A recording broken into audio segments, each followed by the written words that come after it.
Homicide Detective Ted Williams, also a Fox News contributor. Ted, always good to see you. Good morning to you. These are tough videos to watch, and this is what we've got now in New York City and other places. And we're going back to the days when you were nervous to walk down the street or definitely to go on the subway. Good morning, Martha. It's good being with you. I got to tell you, we've got to take back our streets from the criminals. Criminals are winning out here.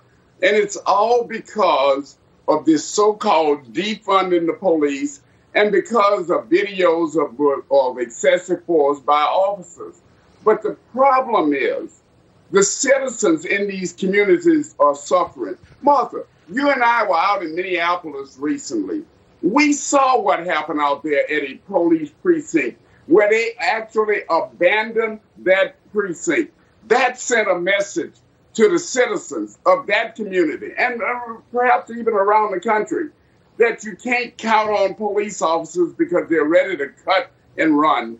And that's a sad thing. We cannot have to tolerate that in our society. Yeah. I think everybody's looking to see where the police officers are in these images. And thankfully, bystanders came to the aid of that woman. And we understand that she is expected to recover. She's obviously a pretty tough woman. She's 55 years old. But she went through something horrific. And these look like just anger crimes, people lashing out. These are not robberies. This is not car theft, although those things are happening, too. What's your assessment of that element of this, Ted? Well, what we have out here, unfortunately, is a great deal of mental illness out here. And some of these crimes are as a result of mentally ill people attacking and assaulting innocent people. So we have to be able to look into that. But Martha, right there in New York, they've defunded. They've taken money away from law enforcement. And they expect law enforcement to go out there and to be able to operate with less. They can't do it, Martha. They can't do it. They need to hire more police officers. They need to train those police officers. And they need to be able to be trained to help even the mentally ill out there in New York. It's a great point. And one of the things they have to struggle with, though, Ted, is you have mayors across America, including de Blasio here and Jacob Frey, for example, out in Minneapolis, who basically have fed into the notion that police are bad, that they need to be reined in. And we all have seen quite clearly the examples across the country where it led to prosecution. And we saw that in Derek Chauvin's case. He was found guilty on all counts, and the process worked in that situation. But when you give that message, then how do they go backwards? How do they now say, respect the police officers, please become a police officer in our city because we need you to be on the beat. And if you do join, we're going to make sure that we have your back. How do you do that? You need a different leader, I would say. You need definitely different leaders.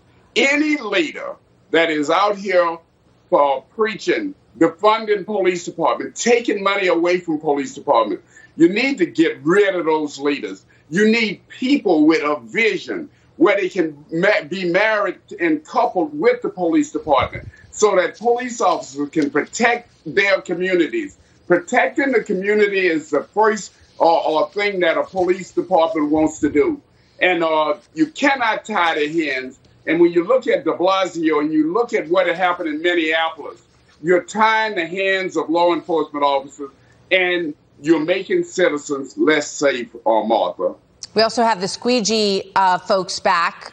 Wash, I don't even know. Some people in the country probably don't even know what that is. I think we have an image of it. But basically, you come out of the tunnel or over the bridge in Manhattan, and you've got somebody who is involuntarily cleaning up your windows, and that makes some people nervous. It makes them very nervous. But the problem is you don't have enough police officers to police. And that's what's going on in New York and around the country, is that we just don't have enough good men and women who are willing to take the abuse and stay in law enforcement. Well, you got to prove to them first that you've got their back and that you're going to support them.